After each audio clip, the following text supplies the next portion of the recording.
Today we'll learn how to create push notification message with Swing2App.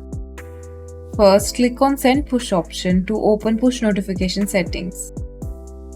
Here on basic setting, you can send push notification to user based on their mobile platform. You can also send push notifications to all users or only specified users.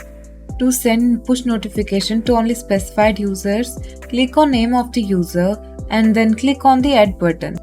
If you wish to remove user from your list, click on the name of the user and click on exclude button. Like this, you can also send push notification to users based on their membership groups. Let's explore push notification reservation and repeat settings. To set arrival of your push notification in advance, click on reservation settings. Modify date and the time of the arrival of your push notification.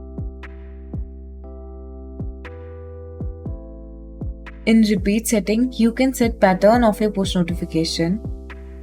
Modify date, time and repetition cycle of your push notification.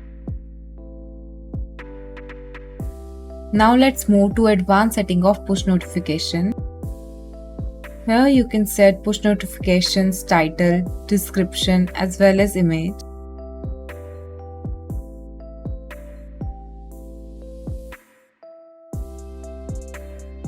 With link wizard button, you can link push notification with any feature or product.